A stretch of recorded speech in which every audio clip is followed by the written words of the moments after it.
Hey leaders, I cannot even wait for you to listen to this episode with Dr. Scott Mills.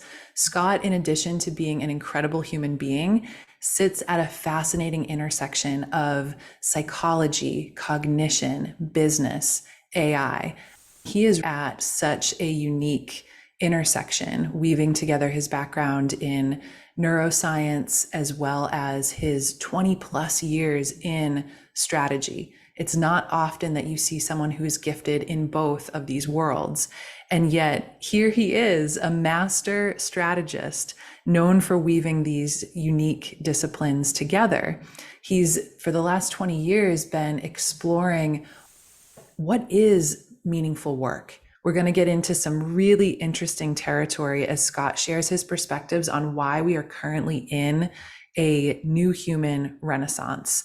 What does that look like for leaders? How might we leverage the power of asking really meaningful questions to create more meaningful lives, not only for ourselves, but for anyone we come into contact with? Scott is a world-class systems thinker. And in today's episode, he's bringing all sorts of new ways to think about what is really happening within ourselves and within our culture right now.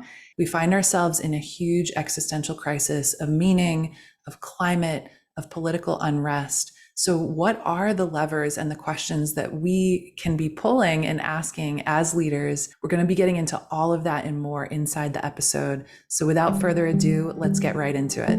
Welcome back, leaders, to another episode of the Living Leaders podcast. Scott, I am so thrilled to have you here today. Every time I talk to you, I learn something new, and I just know that our listeners are going to take a lot away from this conversation. Oh, that's so sweet. Thank you. I feel the same about you. We started this conversation before we even began recording, and already my mind is just ablaze with all of your wisdom. And so I feel like we're kindred spirits. So just a blast to talk to you anytime I get to. Likewise. And I know that each of us are really seeing nuances and different things on the global landscape when it comes to leadership. I know today one of our intentions is to really look at what is happening with leadership and in this transition that we find ourselves in business at this very specific time where we are facing climate disaster, we have political unrest, AI is exponentially on the rise among other emerging technologies. I know that listeners will also really be interested in your backgrounds before we get into some of the sense making of what it is that's really happening on the leadership landscape today. Would you mind sharing a little bit more about your background and the unique combination of skills that you're working with? Because this is fascinating to me too, all the things that you're bringing together to synthesize. Sure, sure. It's always funny. I was at a party recently with my mom. I'm staying down close to them to be with my family. And someone said to my mom, "What does Scott do?" And my mom came up and told me afterward, and she said, "I never know what to tell people."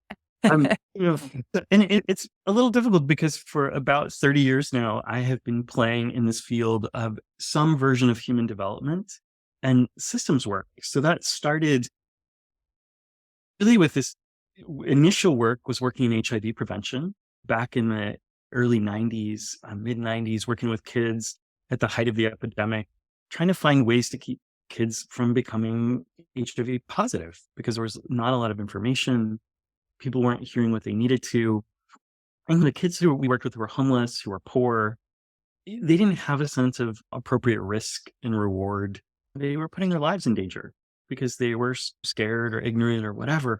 So I started there, but have always been fascinated. And I think this is where this interest in policy and complex systems came from, because I was working on like a federal demonstration project to create life skills for kids and resilience. This resilience piece came up very early, looking at kids in really hard spaces. And about 17 years ago, I had done my dissertation. I'd gotten really interested in graduate school in the world of work. My doctorate is a combined degree between religion psychology and transformational education models. So I worked in this intersection, and my dissertation actually was so weird for my committee. It was written in 5 disciplines, which they were not used to. So we had to have an economist on my committee, and we had to have a theologian and a psychologist, because my interest was in, at that point, how do we create a secular ethic of work? It really came down to this place. The Dalai Lama had written a book called Ethics for a New Millennium. which is a gorgeous book if you haven't had a chance to read it. And I looked at that and I was looking around at all of these workplaces and people being unhappy, people wanting to leave their jobs. I really think what we're seeing now with things like silent quitting and the great resignation, they were all rooted much earlier. I was looking at how do we even talk about work in a way that it can be meaningful? So wrote this dissertation, started to play very early in working with entrepreneurs, thought leaders to figure out what made sense for them and continue to work in resilience. So now I've worked with all these global thought leaders. I've gotten to play with people who are Oscar nominated, Tony winners, consult with governments. And we're always looking at the same things. We're looking at what are the systems that these problems exist in. Hmm. And so the fun thing to me is I was talking to a friend the other day and I realized that people don't pay me or invite me to talk because of a particular solution to a problem, but rather a way of thinking about problems. So this is the place the academic comes in that says we've got a set of problems that we often try to solve in a very narrow frame. So even talking about these issues of leadership in the context of business is a narrow frame at first. But if we widen the frame and we start to look at things like how is business affected by education, talk about some really interesting examples of that. And historically, this has been the case, right? I was just telling someone the other day that he said, oh, these kids are, what was it? Something about kids were working later or longer, but people were having to compete. And I said, oh, yeah, we didn't have that until World War II. When the veterans came back and we needed to have jobs for people, we made high school longer so that they wouldn't be competing with kids. We were building in our education system, we were building spaces for people to be office workers or factory workers, right? Now we're wondering why we can't get innovative thinkers. It's because the education model is still stuck in that same place. We start to look at complex systems where we might talk about education, we might talk about meaning. Everything I play in is how do we look at the complexity of the situation and find where the real levers are? Hmm. First of all, what's really going on? Because a lot of times we're looking in the wrong place. I think the easiest way to think about this is if you go into your doctor or your chiropractor or massage therapist, whoever, and you say, my shoulder's hurting. And they go, okay, let me work on your shoulder. This is kind of the way we solve problems. But the reality is our body is a complex system. And so often the muscles and the skeletal system is actually pulling maybe from a hip or maybe it's from a foot. It's affecting the whole system. So I love looking at the whole system and first finding like, where is the real problem? What's really going on here? This is a very Buddhist concept, which is called being with what is, letting ourselves follow the truth wherever it leads you. And then once we have a sense of what the system is, we've mapped it. For those of your people who are about systems thinking, I know they'll have studied Peter Senge and so much of the work around learning systems. We're looking to define a learning system and all of the complex inputs that are coming into it. And then we can start to say, how do we shift it? So that's probably more in depth than you wanted, but I feel like that's useful to understand for your audience in particular, the way we approach these things, because it's much more interesting for me to get a group of people around a table and see all of their perspectives. It's part of why I love working with you. Like in conversation, we play, we can see different angles. And the truth is never in one angle. The truth is if we have 10 people around the table, maybe an economist, a physicist, educator, a psychologist working on resilience, all of it is going to hold a piece of the truth. And so the trick is to notice that all of those truths together actually paint a much better picture of the system than only one person's. Yeah, beautifully said. There's something so powerful about doing that multi-perspective illumination and really looking at a question or a problem and putting that in the center.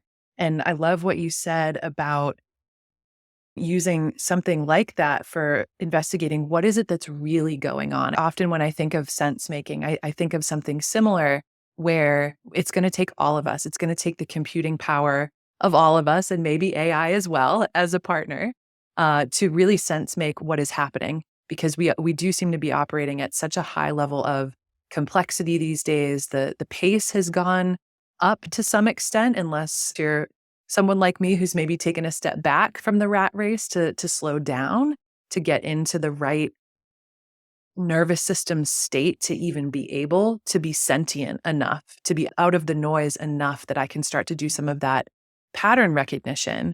And the way that you're describing systems work and how interconnected it is, I think you're so right. We can't actually look at these things in isolation. That's part of the problem in some way of the mechanistic view that we are still very much operating in when we look at our systems today.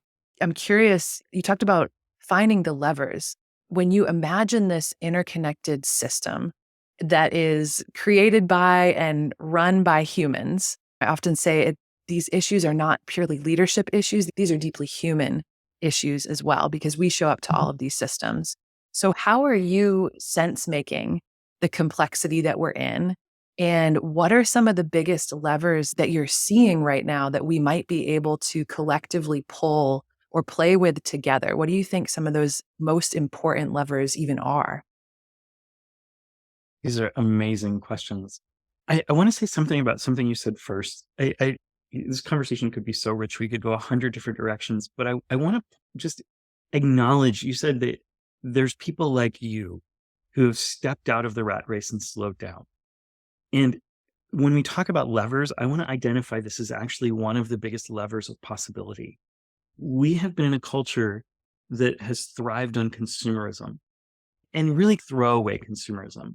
There's a radical difference from my grandmother who came over from Germany right after World War II, who, when she bought something, she paid cash. She never bought in credit. And she bought the best thing that she could get. And then she used it for years and years, right? Very different than where we are now, where we have to keep up with the Joneses and everybody else. Now the Instagram culture, everybody's living their best life. And so one of the things that I find really hopeful right away is that there actually are people all over the US and around the world that I talk to all the time who are saying the same thing and actually don't see themselves mirrored, because this is not the conversation our dominant popular culture is having, Right. about really a shift from more to better. And I don't have any problem with people buying things. Like, I'm not a minimalist. I'm not saying you shouldn't buy anything ever. But I think what's been interesting is we've been sold a perspective that we are going to buy something that will make us feel better, be better, have a better life. And the shift, and this has actually been really obvious even in the research lately, to experience, right? People don't want more things. People want experiences. They want to have depth. So not surprising, we have a loneliness epidemic going on in the Western world. All of these, to me, are speaking to a larger existential crisis that workers in America are having, in Mm. workers in other countries. So when we look at dynamics, and this was part of my research and has been fascinating for years and years. When we look at dynamics, like, why are people actively disengaged or even just disengaged? The peer research around this is fascinating. And the cost to companies. And part of it is because they think nobody cares about them, right? And the work they're doing is for the benefit of someone else. And there is no loyalty to them. So and whether that's true or not, that's the perception, depending on the company. So we've got all of these dissatisfied people in a system that is fundamentally broken. It's made for a world that we no longer live in. It's accelerating this kind of consumer throwaway culture, if we want to call it that, is accelerating things like global warming, Yeah. is accelerating so much of this culture.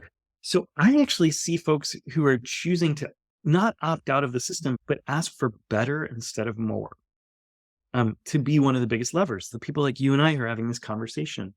I used to live in a giant penthouse on the top floor of this gorgeous, obviously that's where the penthouses are, right? The big view of the park and this huge balcony that I had a garden on. And there's something in me at some point that said, I'm using about 20% of this apartment. 3 bedrooms, I used 1.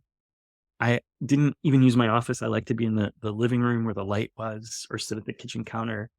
And I started to think about that. And I thought, why is it that I'm in this space? Like, there's no real reason for me to be here. It doesn't bring me joy. It costs a lot. And so now I have this beautiful apartment that I love. It's a 1 bedroom, really comfortable. And it's funny because I know people sometimes are like, oh, but you're supposed to be living this big luxurious life. But I was reading Liz Gilbert's Instagram a while ago, and she said, here I am in a 600 square foot apartment to write my next book. And this is comfortable for me. And more, I think people are realizing that excess isn't comfortable. It's actually exhausting. Yes. And so as we realize the way that we are living is out of touch with the natural rhythms of our bodies, of the planet, of each other, to me, that's actually one of those moments of leverage. So you are living it. You're embodying it for us. So that's the first piece before we go anywhere else. But I want to pause because I know I just threw a lot out there. Yeah. To mirror some of that back and share how much that resonates, I do think the level of consumerism that we've been in has been quite a burden, and it does feel exhausting to have more. Your responsibilities grow. It takes up space. It takes our attention outside of ourselves and outside of our relationships. So I do think that part of what you're describing in that there's so many ingredients that I see as this has contributed to the sickness of our culture. And as we step into this massive healing moment and heal from the inside out, decide and determine what it is that we really care about, the pandemic was a huge moment of reflection around this, where we all had to pause and reflect and ask ourselves what really matters. To your point, where we're coming out realizing, oh, wow, when I'm on my deathbed, what is it that is really important? It's the people, it's not the things that I had or accumulated in my life. And it's, did I live a life of integrity? So I think there's this upgrade or enhancement that I'm often seeing among leaders, especially. And when I use that word, sometimes I hesitate to even use the word leader because not everyone self identifies as a leader. And yet I think a leader can sit anywhere in an organization or a community or a society. And I'm seeing this upgrade of values essentially into a new set of rules or a new paradigm, whether that's the paradigm of business, the paradigm of community or family or whatever it might be. Again, to your earlier point, these systems are intrinsically connected. So I just wanted to pull on that thread a little bit of I really hear in what you're saying that the values seem to be changing and what we see as significant or meaningful in our lives is evolving as well. I do want to hear about the other levers that you're seeing, particularly as they relate to the evolution of leadership that we seem to be in. Let's hang out here for a bit more. You just said so much that I love. Part of what being an academic is about is actually realizing the difference between what Adyashanti calls humble mind and arrogant mind. So I think this is a really good place as people are listening to conversations, if they're thinking thoughts about, hopefully you're thinking thoughts, bigger questions in your life about what it means to be alive. I love that you said that we're thinking about what our lives mean and will there be any value. I love Dr. Donna Makrova's poem, I Shall Not Die an Unlived Life. Hmm. That just pops into my mind. But I'm listening to all this, and there's a couple of things I want to point out. First is I love your definition of leaders coming from anywhere. I think if somebody needs to understand this, we think of leadership as top down, which is actually not how the world works anymore. It's actually never how the world worked, but it used to go slow enough that we could pretend together. Yep. We agreed to a collective delusion, which is how we live, right? All of our cultural agreements are really cultural delusion, right? What's a democracy? What's a socialism? What's whatever kind of government system? We're going to agree this is something that's real. It's just an idea we agree to. So if you think about things from a top down, it's very different than when you think about an organic system. So if you think about just for a minute, think about a pond. What is the leader in the pond? Now, most people who think top down will say it's the biggest fish in the pond. It's the apex predator, the one that eats the little fish. But that predator can only be in one place in a pond, right? If it's on the north side of the pond and something else is going on the south side, probably won't even hear about it. There's no internet in the pond yet. No cell phone, right? But the reality of a pond is if you throw a rock in any part of the pond, the ripples affect the rest of the pond. So when we think about leadership, to me, if we're thinking about an organic system, any rock, any person, any idea can become a disruption in the pond. It can create ripples. So even if you are the janitor and all you're doing is you're saying hello to people and you're just seeing them, there's great research. If you have a chance to look at Dasher Keltner's work on wonder and awe and gratitude, he's at UC Berkeley. The research is really clear. A simple moment of being seen will ripple throughout the rest of the day. So anybody in an organization can have an impact. It's harder now. I think that we've gone online, we're working from home. We don't have as deep of connections, but we have all these places that we can be leaders. And if we dug really deep, we'd start to play with something in the psychological world we call parallel process. So that it layers or levels of a company or an organization, whatever's happening at the top layer usually is mirrored in a pattern at the secondary level and the tertiary level. So when I was working years ago with an art therapy community in DC that was working with kids whose parents were HIV positive, the board ran through a period when they were really disheveled, right? They was going through a big transition. Very quickly, the staff started to mirror that. Very quickly, the clients started to mirror that, right? We saw 3 layers. So we'll see these processes even when something is segmented out and we think nothing can touch. It's not true. It's not how life works. So I want to point that out. And the other piece I want to point out that I just find so fascinating, you talked about a healing moment. And I look a lot at the possibility of a new human renaissance because I've been sitting in this space of, yes, the world is in chaos. Yes, things are difficult. And there seems to be this huge possibility because we've done things like connect globally. It's so much harder to be xenophobic when I can jump on a Zoom call and be in a class with people from India, from South Africa, from Europe, which happens every week in my life. People who never could have met each other, who had stories about each other because they were across the country or across the planet, now actually sit down and say, oh, look, we're really similar. We have the same needs, Right. the same desires. So one of those levers is actually global connection. And this is a long conversation about globalism and the way that we're connecting. But I want to point out an interesting piece about this healing moment. For me, in the work that I do, the very first place we always start is seeing what is. It's a moment of truth. COVID has a similar aftermath to 9/11. And people may get mad because I'm going to say this, but I'm going to say it anyway. 9/11 happened, and we had an opportunity to actually gather together as a people. Humans are amazing in crises. We come together, we get over our differences, we see connections, we help each other. There's just some part of us that recognizes that's another being that's in need. So we had this beautiful possibility, and people were thinking deep in some of the same ways that COVID has done to us. It gave us this moment of reflection. And then we got the clarion call to go back to the store. Keep America shopping. That's what's going to keep us moving. We moved the conversation out of the place of depth because the depth conversation is always disruptive. Yeah. It can't help but be disruptive because the more we think about what we really want, the more we realize that we may not have been choosing, we've been sleepwalking. And the reason I'm sharing this is because when we look at COVID, what I found fascinating is we had this 2-year period, which was massively disruptive.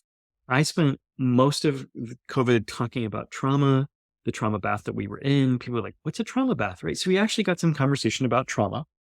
And most of us have suffered something. We think about PTSD, but there's something called complex PTSD, which mostly happens for kids who are bullied a ton, often LGBTQ kids, people who are in economically disadvantaged areas, racial minorities, folks who essentially were killed by 100 little cuts, right?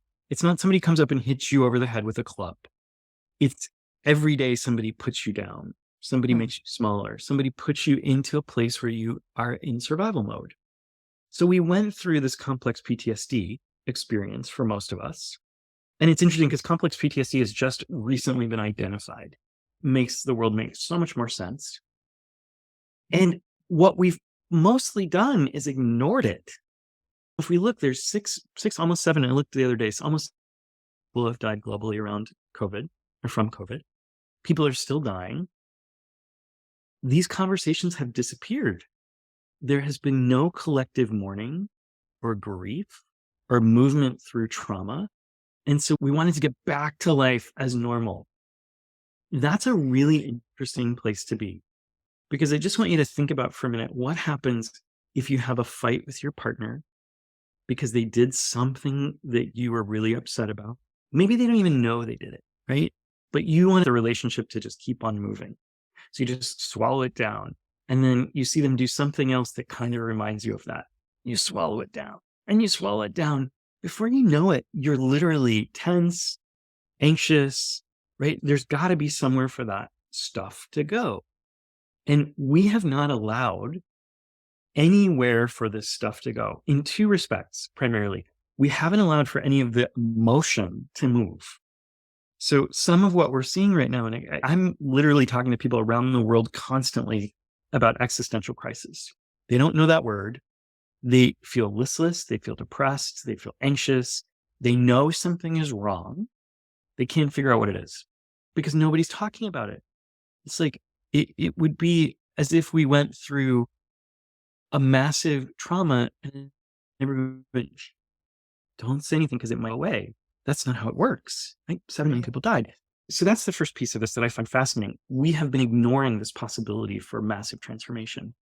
The second piece that we have seemed to quickly forgotten is the incredible movement that happened because of COVID. One of my favorite things that happened from COVID, obviously there are horrible things that happened from COVID, but there were some shining moments. And one of them is the way that the scientific community came together around the world to share real-time research all over the planet. Nobody was saying, oh no, this is about getting a patent. We have to guard our research. We have to keep this information secret. But instead, there were massive databases that were being shared so that everybody could get information. So to me, this is like one of those moments where if we can see what we learned, we can see the possibility, we could start to say, wow, we came up with not me, but the collective will of the planet. Together, we had a common enemy, which is when humans are at their best. When we have a common enemy. Beginning of COVID, really hard because we didn't really understand it. We didn't know what it was. We didn't know if looking at someone across a bus or on TV was going to cause us to get COVID.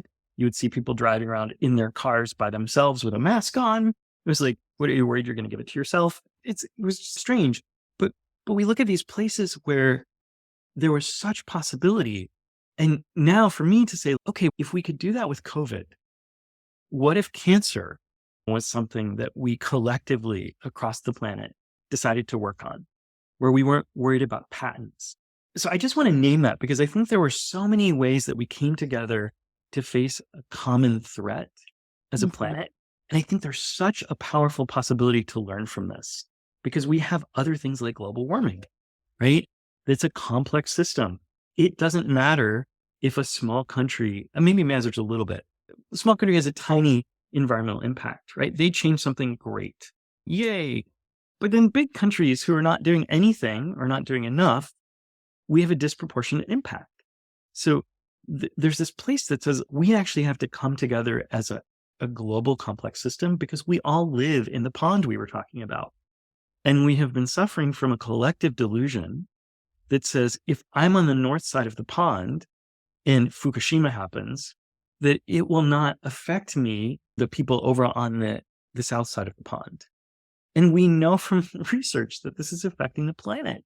So many of these collective ills are affecting the planet. And this is a piece of why when you ask me about the context of leadership, I look at what are the real questions. And one of the things I love about the project you're involved in, this Leaders on Purpose, and you're involved in so many amazing things.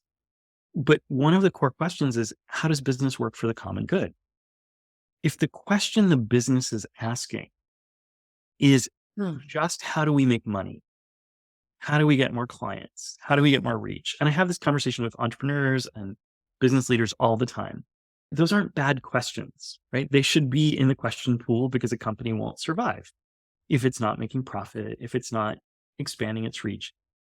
But if it's missing the larger question of how do we function for the common good, then we're in trouble. And I think COVID gave us an opportunity um, to imagine a different world, a different way of connecting globally. It's interesting. There's a book called The Fourth Turning. And I didn't know this book until recently. My friend John Senai, who's a futurist and, he has 5 best-selling books. He's amazing. So he introduced me to this book. Fourth Turning is written by Howe and Strauss. They're the guys who defined generational diversity. They started to talk about boomers and Gen X, Y and Z weren't here yet. But they talked about silent generation. They're historians. They wrote a book in 1997 called The Fourth Turning. And The Fourth Turning looked at the seasons of American history. And I've been trying to find if anybody's done research to compare in other countries. I haven't been able to find any. They wrote this book. It was essentially a total sleeper. Nobody paid attention. The book made an argument that America goes through these seasons and that the season that we were heading into was winter. So winter is a time when there's lots of political change. And one of the things that's kind of a hallmark of winter in the system is because something new is coming. It's an incredibly disruptive period, lots of social unrest.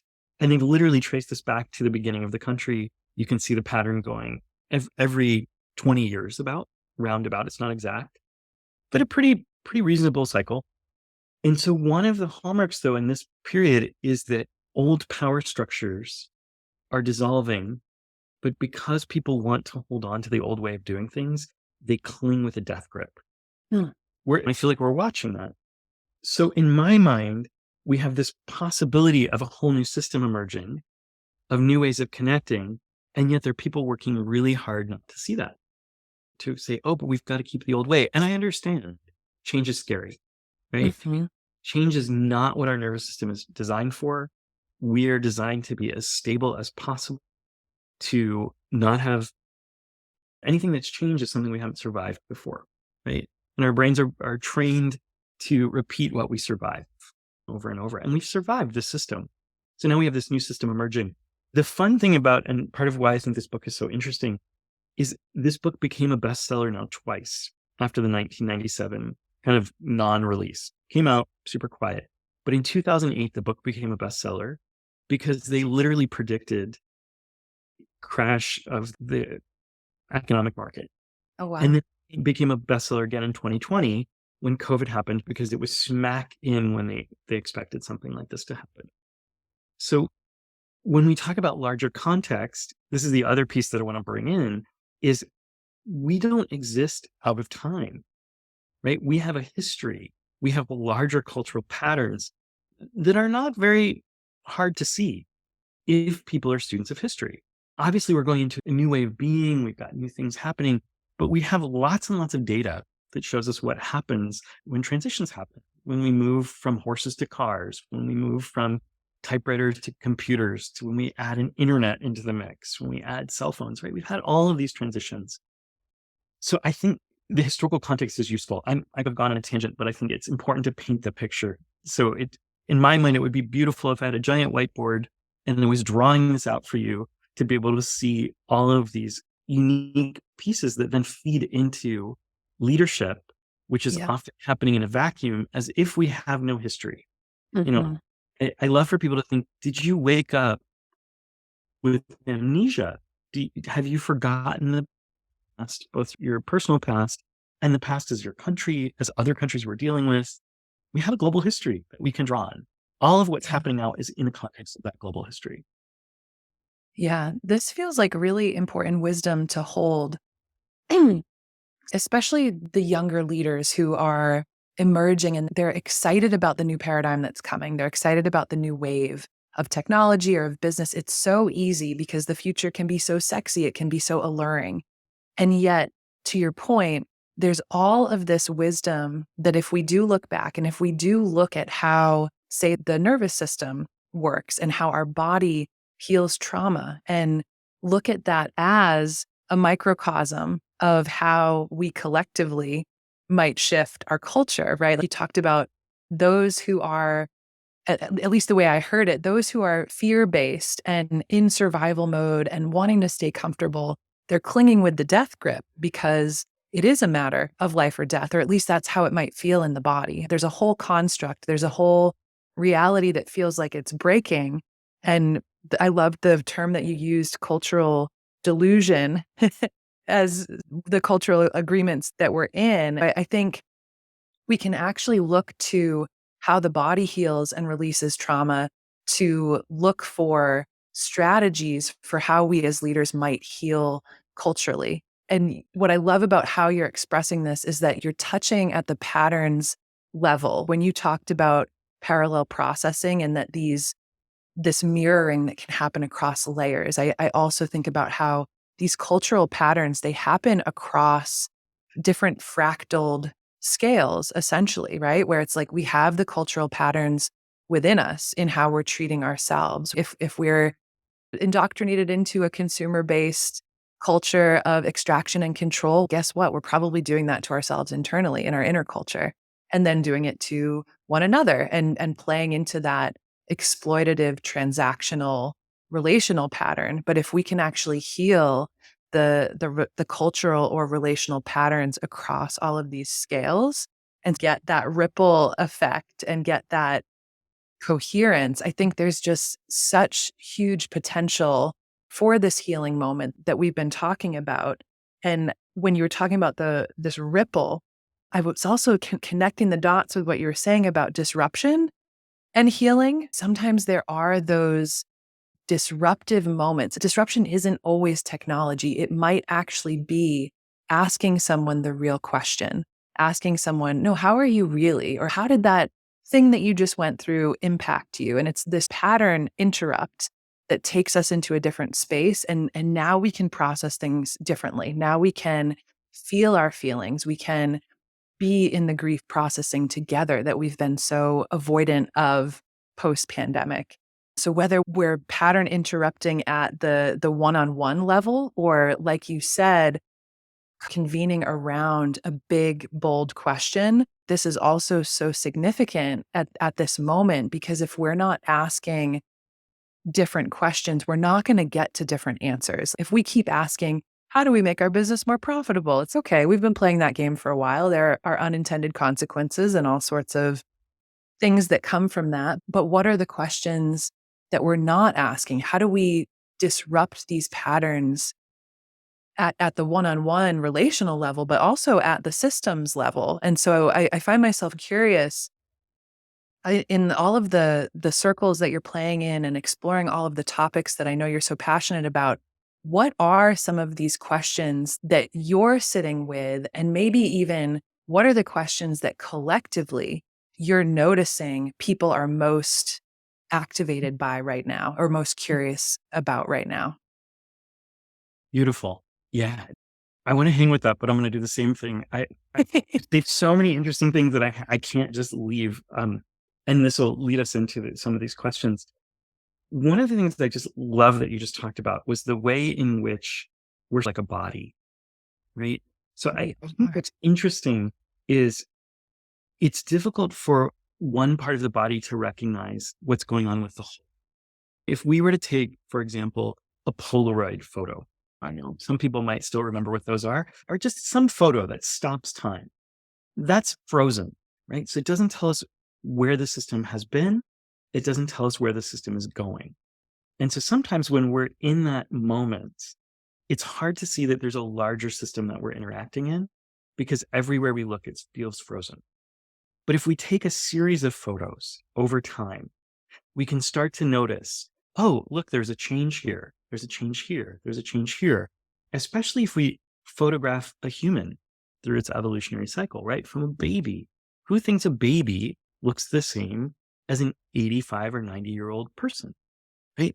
The body has changed. Everything has changed. And in fact, if we put a picture of the baby up and a picture of the 90-year-old, and we just showed those two pictures, people would not understand there was a relationship. Be like, oh, somebody has a baby, right? There's a baby there, there's an old guy there. So I think if we start to play with this in the sense of body, just in a way that we're all interconnected. And we think about this in the sense that often we can't see in the moment what's actually going on. If we're lucky, and this is part of where my excitement gets, because what I like to study is the patterns. You talked about fractals. Some folks listening on the call may not know what a fractal is, but a fractal is a pattern found in nature that repeats perfectly. Like you'll find them all through nature, in leaves, in cell structure.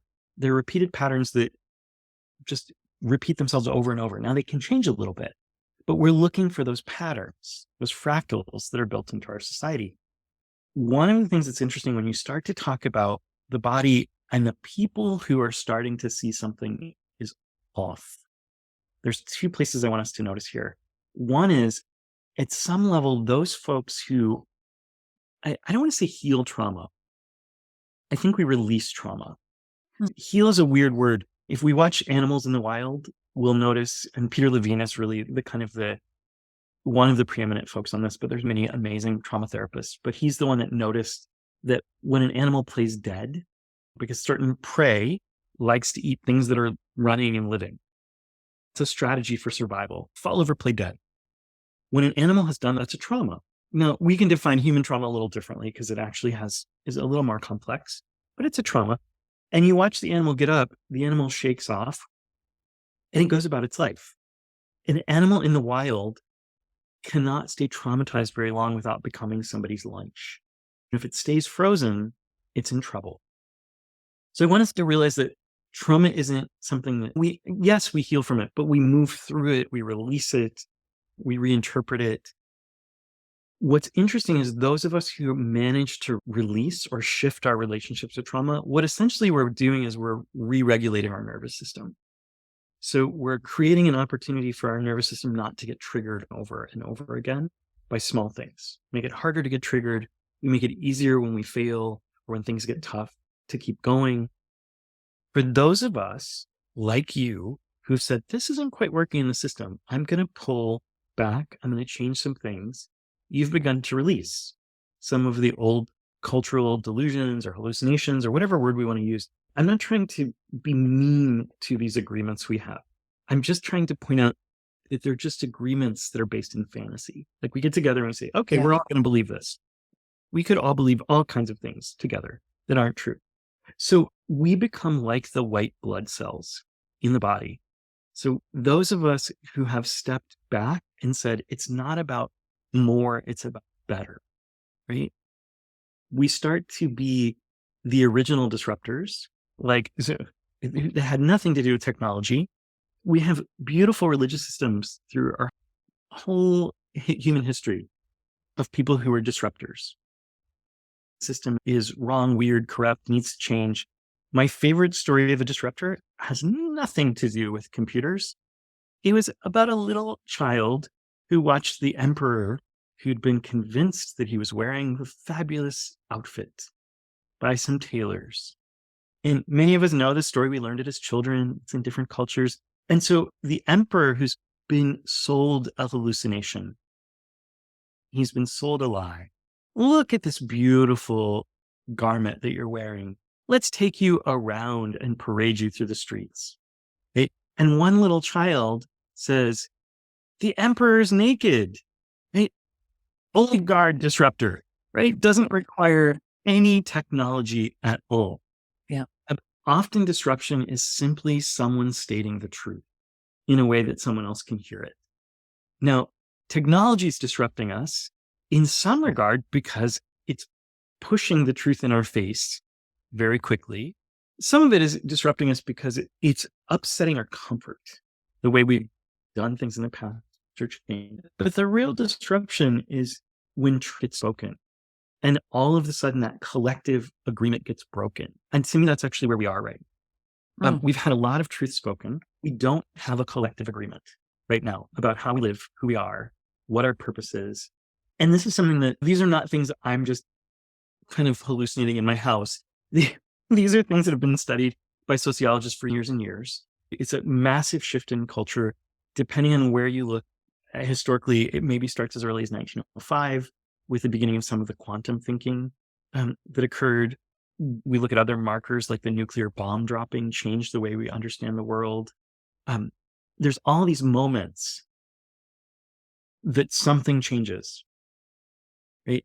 So all of this to me are ways in which we're inviting a change, we're disrupting, and there's a possibility for something new to happen.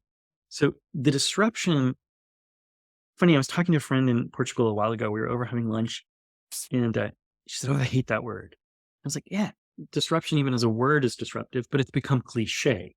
It Everything's a has. disruption. It's a disruption to this. It's a disruption to that." True disruption is actually if we look at a stagnant pond and we throw a rock in it.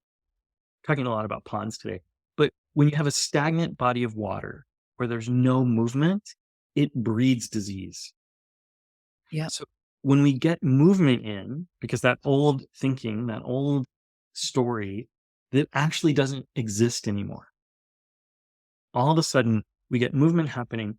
The disruption creates the possibility of new life to emerge, for things to get the mud and the muck to get cleared out, for all of the things like mosquitoes that are creating malaria, all of these things that breed in spaces where truth is hidden and there is no disruption, all of a sudden get a possibility of some sort of movement. And this is super uncomfortable because the reality is we're all complicit, right? I'm amazed, and I'm going to get myself in trouble again, but this is just important for me to say.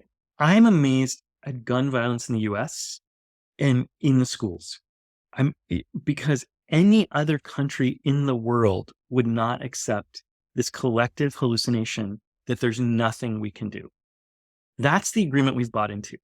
We've said our politicians are in the pockets of lobbyists. We can't move these laws. And the dumbest thing ever is that these schools, we could just as parents say, our children are not going to be allowed to go to schools as long as they're dangerous places. I would not let a child go into a crack house, for example. I wouldn't say, "Oh, just play anywhere you want. Here, go play at a construction site." How many people say to their kid, "Go play in a construction site"? How many people say to their kid, "Go play in a toxic waste dump"? If we define schools as actually more dangerous for those children, which would be actually saying, look, we're naming the truth. Shooting deaths are one of the top causes of deaths in children in the US. And it's insane. That would be a thing. It used to be car accidents. Now shootings are number one. You have shootings all the time here. All we would have to do to disrupt the system is first believe that we'd have to break the lie. We'd have to disrupt the delusion that parents have no power, that people don't have kids, don't have any power. And we'd simply have to have parents say, "I'm going to keep my kids home from school." It's a mass walkout, right? And those of us who don't have children, I don't have children, I would be happy to help homeschool. I would literally say, I have PhD. I know a lot of friends with PhDs. We could teach these classes. We could give money to support homeschooling because this is so important. Easy place to disrupt a system. Just by realizing that we've been sold a lie or told a lie. We bought into a collective hallucination. I think that's a simple example of a problem that actually would take almost no effort to solve. Because as soon as nobody goes to the schools, something's going to change. We use this strategy. I'm a little older than you, but we use this strategy to end apartheid in South Africa. We stopped buying from companies that were supporting apartheid because it was dangerous and violent and horrible. It's not just about collective buying power, but the idea is that we withdraw our support, we withdraw the energy, we stop their power. So that's a lot, I know, to talk about disruption, but I think disruption is one of those questions is what does it mean to truly disrupt? So when you asked, what are the questions that I'm asking, that I'm talking to people about, one of them is constantly around disruption, because disruption has become a marketing term. This is going to disrupt the industry. Okay. Is it going to change anybody's life? Maybe. AI is clearly changing people's lives. I'm excited about the possibilities of AI. I'm also aware of its dangers, and the dangers I'm mostly aware of are because humans created it. But if we start to actually ask questions about what is true disruption, what is cultural disruption, what periods in history have we seen real disruption where things change at a macro level, then we'll start to get into a really interesting conversation. I'm also seeing people ask questions about meaning. We're in this really interesting time in human history where If we read Homo Deus is his book. My brain is leaving his name somewhere else. But one of the beautiful things about this book, Homo Deus, and the professor who wrote the book, and maybe you'll find it and put it underneath me or something, is he identified the fact that we have overcome most of the obstacles that humans have faced for most of human history. We have the capacity to produce enough food for everyone to eat. Yeah. Hunger does not need to be an issue. We have some distribution issues and some justice issues, but production is not an issue. We have enough energy for everybody, right? We have ways to connect. We have some of the best healthcare we've ever had. Again, distribution and justice are issues. But we've moved into this place where, for most people, we live a relatively comfortable life. And that's been a domesticated life, as Seth Godin calls it. I think it's very smart. He likes to talk about raising free range children, which I just think is so beautiful. We've become domesticated. We're comfortable in our cages. Our cages are not just the homes we live in, but also the thoughts we think and the ways we relate to the world. And so there's this beautiful place to play in, where do we go from here? What is the meaning that we have when we're comfortable? Because comfort can only stay comfortable for so long. Right. And so people are actually getting bored in comfort. Something wrong. You can feel it. You're disconnected from things. And so I'm watching lots of conversation about, what does it mean to be human? What does it mean to have meaning? How do we connect with each other? When we have to have loneliness stars, which there now is in London, or actually England as a whole, loneliness star, the Surgeon General in the US has started talking about loneliness as a health crisis. I read a recent study that said 1 in 5 Americans don't feel like they have one friend they can turn to in a crisis. These are heartbreaking things to hear. These are the questions I'm hearing. I know they're bigger. They're not necessarily the questions that leaders are asking in business. And I think if they're not asking these questions, it is a massive mistake. It's a mistake because they're not listening to their employees. They're not listening to themselves. I spend my days with high-level leaders who are telling me about how bored they are with life, how overwhelmed, how frustrated, how life doesn't feel like it's meaningful, and they're just going through the motions. So they're doing a disservice to themselves, and they're doing a disservice to the larger culture that's wanting to ask bigger questions and not simply be told, have another glass of wine or some CBD and that will make everything okay, or whatever it happens to be to numb us just a little bit more. Exactly. Yeah. If we stay numb and if we don't ask the questions, then we don't call out that disruptive truth, like you're saying, or call out the lie or the delusion. And I'm reminded of what we were saying earlier as well, where these things seem to happen at fractal levels where you can call out the delusion in the culture that you're in, potentially by asking a really bold question, but you can also honor that truth within yourself, like you just said at the end there. And that disruption in self, disruption in the prison of our own thoughts or the box that we're living in. Sometimes these questions can be such breakthrough moments when we start to question our reality or the norm. I'm really appreciating that you've given us a couple steps in a way here where it's step 1, what is actually true? Notice the delusion, say what the truth is, whether that's within yourself or within what you're observing. And we can do this collective sense making together to find those patterns.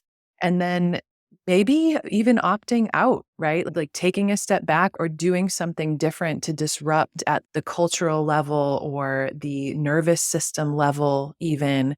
Because I know that you're so steeped in the world of neuroscience and body wisdom as well. So, this analogy that you used has been so helpful of the body.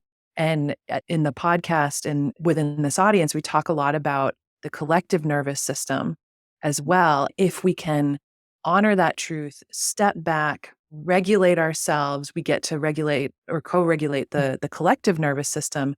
And now we're in a much more receptive, open state to even be able to ask the questions that fundamentally take us into bigger and bigger breakthroughs and take us towards pathways of answers that are more rooted in things like togetherness, right? As we heal the separation that we've been in, like some of the answers that we might find from the questions that you're hearing most often, as I imagine what those answers to be, I actually imagine that, oh, wow, that seems like a very different cultural fabric than what we're in right now. Those are very different conditions that we might arrive to should we start to collectively ask these questions. So, yes, I just am appreciating this conversation so much and what you've pointed us to and the big bold questions around disruption and how can we be facing this crisis of meaning, this existential crisis of meaning that so many leaders are facing right now where they are a bit bored with the comfort. So Scott, you've taken us on such a amazing journey today and I know that one other space that you're really steeped in and fascinated by right now is AI.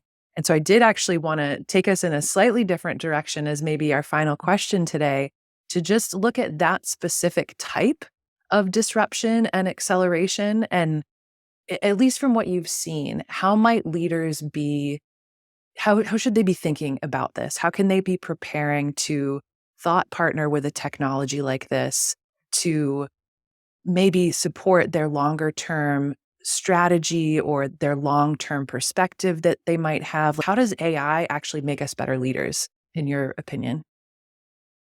Beautiful question. So one of the things that I always want to start with is ask more questions. So the beginning of even our conversation around AI is, first of all, to ask more questions, but also ask better questions. Mm, So sometimes we're in this tiny little space, which is what I'm watching with AI right now in the corporate sector. It's some level, not entirely. I'm fascinated and excited about a lot of what I'm seeing. So at a small level, the question seems to be, how do we make more money? How do we let go of more people? Which is actually a legitimate question right now because there's a work shortage. So trying to figure out, like, if people don't want to do jobs, part of why they don't want to do jobs is because they're repetitive tasks that give them no meaning. But I'm wanting people to go beyond the question again of simply how do we use this tool to make more money, and to begin to open the door to ask, how do we use this so that we can solve global human problems and environmental problems? And within that, let's create eco-sustainable businesses that actually are aligned with the planet. So when I think about AI, the places I get the most excited aren't how we can make more money. Now, I will say very clearly, I use AI daily. I love the tools. I'm a huge fan, and I use it to make my life easier. So I think for humans that want to, like individual humans, to say, how can I use these tools to have a more elegant life, to live more easily, to not be doing repetitive tasks? Like emails is exhausting. Emailing is exhausting for me. It's just so much data. So I have an AI program that helps me filter it, that lets only certain emails in at certain times a day, that groups it so I can delete 40 emails together. So there's a simple place of like, how do we help enhance the lives of humans? But this bigger question then becomes, how do we use this to solve collective global problems? And for businesses, I think, who are really on the front, on the cutting edge, this is the place they'll be working because they're going to solve real problems that people want to solve. So I've been looking at, just to give you a simple example, medicine. Medicine and AI is one of the most fabulous opportunities that could exist for so many reasons. Everything from personalized medicine, so that instead of having a kind of one size fits all approach to things like what do we eat, how do we exercise, how much body fat should we have, we can actually start to understand our individual bodies. But we can also start to take an iPhone, and this has been one of the promises of AI for a while, into a village that doesn't have a doctor, and to help diagnose illness using like a little wow. piece. One of the fascinating things that came out this week is a study that showed that AI was able to diagnose breast cancer 20% more accurately than simply a technician. And part of that is technicians get tired. We're human, right? We miss things. So if we partner with it, we have the capacity to say, how do we help human lives? So in my mind, that's the beginning. How do we Hmm. look at this as a tool for the common good so that we can build something worthy of ourselves? And honestly, to me, the big problem with business, and I can't understand how anybody who's in business does not sit with this, is so many people are spending their lives on something that doesn't matter at all. So one of the things I have written on my little wall of reminders is live each moment as if it matters, right? If I spend my life doing something that's completely unimportant, chasing paper, which is really what just chasing money is, chasing paper. If that's my only objective, how much paper can I get? And now we don't even use paper, right? How many imaginary numbers can sit on an imaginary screen on some computer? It's a very small metric for your life, right? So I would think as a leader, and this is one of the places that we can have a profound impact, is to wake up and say, what would it look like for my life to mean something?